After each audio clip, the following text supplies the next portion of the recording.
the introduction to page 8.2. I apologize that I'm not able to integrate this in with the lecture video, but new computer, new stuff. I don't know how to make all this work. So this will be a little bit awkward or glitchy, but this will suffice. So what I'm trying to show here is we're going to study Chapter 8 as two separate chapters, really. We can think of Chapter 8 as being a chapter about gases and a separate chapter about solids and liquids. And I have this animation here to sort of show us why. So here's my solid water. And you can see the particles are sort of wiggling, but they're obviously touching. There's some force holding them together. When I switch to liquid, they're still touching. They haven't sort of, there's still some force holding them together. So solid, liquid, the particles are sticking together. Their motion's a little bit different, their energy's a little bit different, but they're clearly, mostly, there's an escapee, evaporation, right? They're sticking together. So that's the big idea. These liquids and solids stick together. Here's the other big idea in this chapter, is gases do not. There's no force that's keeping them together. They sort of bounce around like air hockey. Okay, that's the sort of intro to page 8.2. Now I'll switch to 8.2 and we'll take some notes. Okay, now that you've seen that animation, which is, there's the URL for that. So you can go play with that. It's fun. Even my daughter wandered in when I was doing this and she said, "Oh yeah, that's really cool, Dad." Anyway, you can go look at that. The big idea is this. I just want to cut to the chase. Solids and liquids have some force that sort of keep the particles together. Some force holds, attracts particles together. Now, in the animation, we were looking at water molecules. So we could say, oh, there is some intermolecular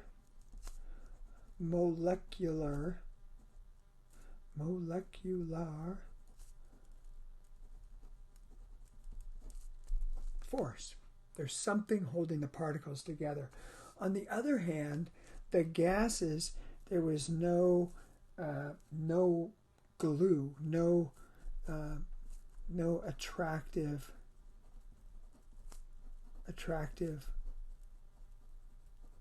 force. The particles were just independent to sort of bounce around like air hockey.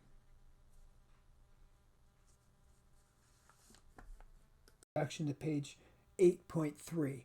We're going to look at gases in terms of what pressure, temperature, and volume mean, in terms of sort of what we measure at a macroscopic level, and then at a microscopic level, what's going on with the particles. So I have this magic demo here. Let's see. I'm going to go, hello. There we go. I just pumped some gas particles into that container. And what I've got here is 1.5 atm. That's atmospheres. We'll come back to units a little bit later. But the pressure that we're reading macroscopically, somebody can walk up to a pressure gauge and read this 1.5. What that is the force of the particles bouncing off the walls. That's what is pressure. Microscopically, particles impart force on the wall when they smack against it. Macroscopically, there's my pressure gauge. The other thing we want to look at is temperature. So what I'm going to do is I'm going to apply some heat to this. I want to think about two things. What is it doing microscopically to the particles when they heat up? And macroscopically, what am I going to measure? So microscopic particles. So here's my hokey heating up mechanism. And you can see my temperature is going up. So there's my macroscopic thing that I measure or observe. Let's run it up here. 2,000. Let's live a little. There we go. Now, microscopically, what's happening? The particles are moving faster. So temperature at a microscopic level is really sort of a measure of the speed. That's an oversimplification, but you can see higher temperatures, faster particles. And macroscopically, I measure the temperature. There's one last thing. We talk about the volume of a gas. And so here's this container that is the volume of the gas. That's the macroscopic. You lay the thing out, measure it, calculate the volume. Microscopically, I want you to think about this. What's the volume of the particles relative to the volume of the container? It's very, very small. This is exaggerated, but it's reasonable to say the volume of the particles is zero. It's so small compared to the volume of the container that for gases we say, well, the volume of the gas particles is actually zero. The volume, when we talk about it at a macroscopic scale, is the volume of the container. Okay, now we're ready to go to page 8.3.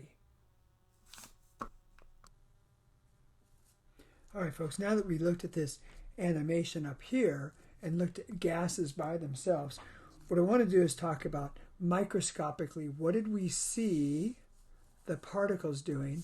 And then the second column is macroscopically, what would we sort of measure in the real world? And the first thing we saw was pressure. And we said the particles were basically bouncing off the walls. Particles collide with the walls of the container.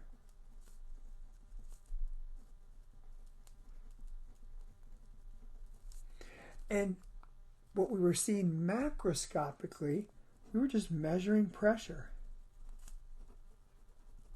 Like we might use a gauge. So what we're measuring macroscopically is pressure with some sort of gauge or instrument, and what that's coming from is the particles bouncing off the walls of the container. And then remember, we heated it up a little bit, and we said, well, what did the particles do? Well, temperature is sort of the speed of the particles. It's more complicated than that, but that's reasonable for us. So you go, microscopically, temperature of a gas is the speed of the particles. And again, macroscopically, we just say, well, we say that's the temperature. Or you might measure with a thermometer or some other instrument.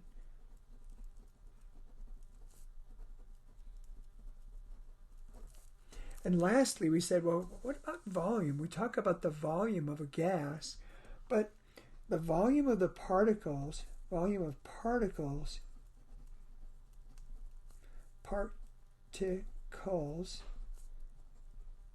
is effectively zero. Now, that's idealized. They're not really zero. But we say they're so small that we just call them zero. So when we talk about the volume of the gas, macroscopically, we're talking about the volume of the container that has the gas in it.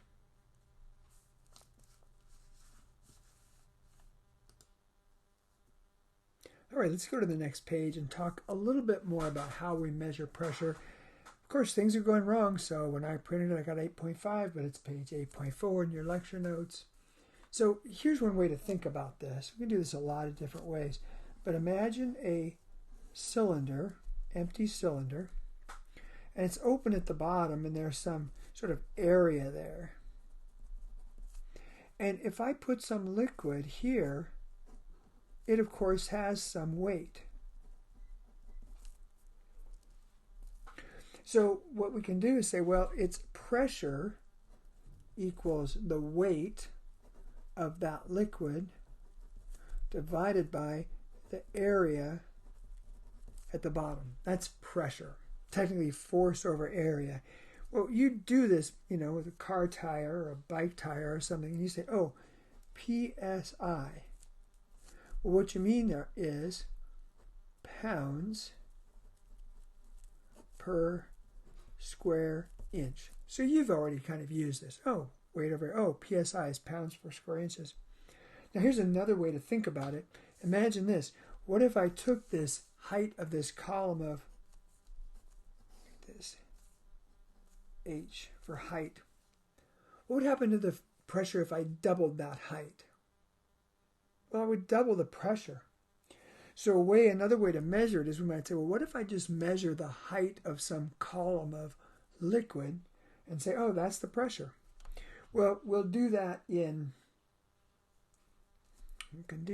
typically, typically we use mercury. It's very heavy. And so somebody else could say, oh, we can measure this in the height of the column of mercury, millimeters of mercury. There's many units of pressure. We're going to use 2 or 3. We could come down and look at this. This is a local station, reports 29.5 inches of mercury. So they just measured that column. Well, the rest of the world would think about it as millimeters of mercury, so I could convert that. 29.5 inches of mercury to millimeters of mercury. And you know what we're going to do? Well, I don't know. I guess I'd put inches of mercury, millimeters of mercury. That's what I would need. And in fact, there's the conversion right there. So, 25.4 millimeters of mercury for every 1 inch of mercury. And I think we get 749 millimeters of mercury. We're measuring that pressure by just specifying the height of a column of liquid. Let's look at one more thing about pressure here. This is page 8.5. Of course, it's screwed up, but it's page 8.5. So here are the sort of common pressures that we'll run into. Ag, construction, you guys will think PSI. Medical folks will mostly think millimeters of mercury. So there's our conversion factors. We don't have to have those memorized. And we could do a problem here. Let's see, I had a couple problems made up. And I have misplaced them. No, I haven't. Let's do a couple of problems. 1. Let's convert tire pressure. 35 psi to atmospheres. 35 psi, typical pressure for a car tire. So I'd go 35 psi and start thinking about what conversion factor to get to ATM. Well, I'm going to want psi here, ATM here. I should have said this earlier, but the idea here is ATM came from the idea of what's the pressure of air at sea level. We said, let's call that 1 ATM. When we measured 1 ATM, we came up with about just shy of 15 psi, which is 760 millimeters of mercury. Now, the guy that was doing the experiments with all this several hundred years ago was Torricelli. So he got his name, Torricelli's or Torr's, and millimeters of mercury are the same thing. So that's the derivation of that. We don't care that much, frankly. We said, well, 1 ATM, 14.7 psi, and I get 2.4 ATM in that car tire. So there's about 2.4 times the pressure that we have in the air inside that tire. Let's do one other one for the medical folks. Let's see, I think blood pressure gets to be hypertensive if the systolic, the number on top, gets up around 140 millimeters of mercury. We might not have a sense of that. We say, well, why don't I convert that to psi? So, psi, millimeters of mercury, or torr, and I've got 14.7, 760. And if I did my math correctly, I get 2.7 psi. So a couple simple conversions. We're not going to do a lot of different units. It doesn't seem very high, but I guess that's high enough to be a problem for your patient. So we're going to go to another demo before we start page 8.7, and then we'll come back at 8.7. Introduction to page 8.7. Let's think about a mixture of particles. So I've got my empty vessel here, and here I'm allowed to put the blue particles and the red particles in. So let's see what happens if I just put 50 of the heavy particles. Well, they start to move a little bit more slowly, but eventually they disperse. And as they start bouncing off the walls, I'm starting to be able to read a macroscopic pressure. And it's 6-ish. As they're bouncing around, I'm getting a little variability, but it looks like about 6 ATM. Let's take those out. Let's put in 50 particles of the lighter gas. They're moving a little faster, but let them settle down for a minute. It's about 6 ATM. Let's put the other ones back in and see how they interact.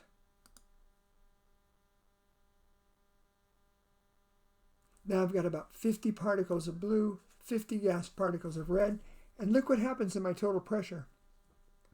It's pretty darn close to 12, pretty darn close to the sum of those two. And the idea here is this idea of partial pressures. The red gas particles have a pressure, the blue gas particles have a pressure, and what we measure macroscopically with one pressure gauge is those individual pressures. And we call those the partial pressure of the blue, the partial pressure of the red, and they sum to the total pressure. All right, now let's go look at page 8.7. Well, now that you've watched that video, you've got sort of an idea about this idea of partial pressure. There's the URL for the simulation if you want to go there and play with it. I think it's fun, but you know me, I love this stuff. So now I've got this vessel here with some total pressure, and I have particles B bouncing off the wall and particles A bouncing off the wall. And now we have this idea that it's the A particles are producing their own pressure, and the B particles are colliding and producing a pressure independently. So this mixture of gases, it doesn't care what else is there. Each gas sort of acts on its own to produce a pressure. Well, frankly, I'm not going to do much of the math. There are a few math problems in the homework. They're really extra credit, but the math is not too hard if we don't think about formulas and stuff too much. So here's my vessel again with a ratio of, 3 A's for every 7 B's. And I've got some actual numbers here. Now I have a typo. I don't know how I had that. I must have changed this. But if I could measure the gas pressure from A, and it turns out it's not too hard to get a sensor that will detect only one gas, I would have measured 60 ATM. And B, I'm measuring 140 ATM. So I could have 2 sensors on that tank. One's measuring A, one's measuring B. And gosh, if I add those up, I get 200. Gee, look at that. That's what the dumb pressure gauge. Pressure gauge doesn't care. It just says I'm measuring total pressure. And so it gets 200. If I have a sensor measuring A and B separately, bingo, their pressures add up to the total pressure.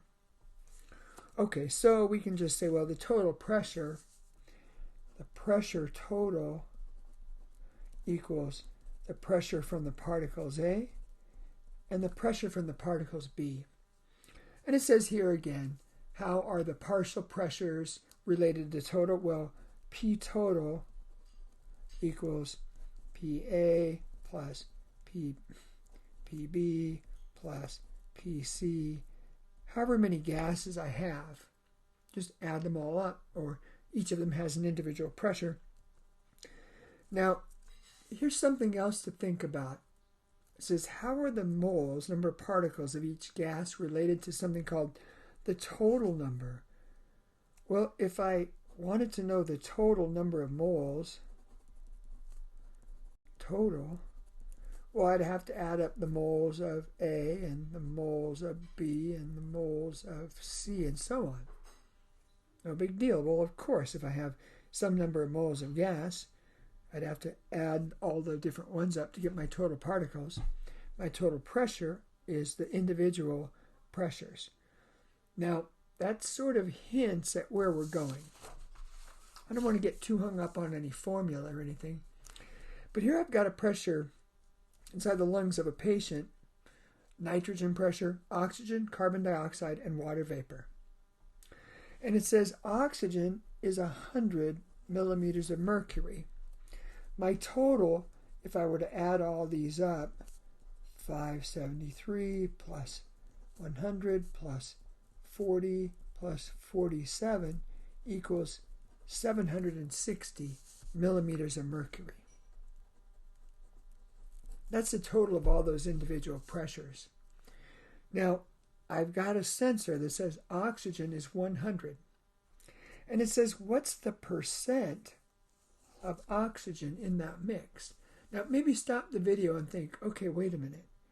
If I know the total, and I know the pressure from oxygen, would it be easy to sort of figure out the percentage? So stop the video and think about that for a minute.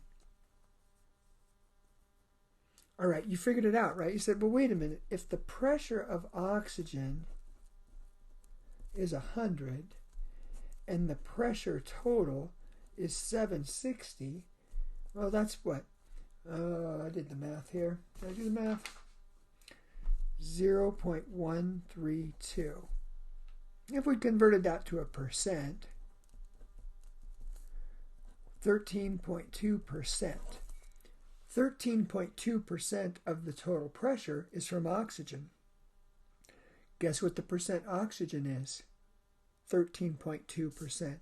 So if oxygen's 13.2% of the total pressure, oxygen is 13.2% of the total number of moles, or of the mixture.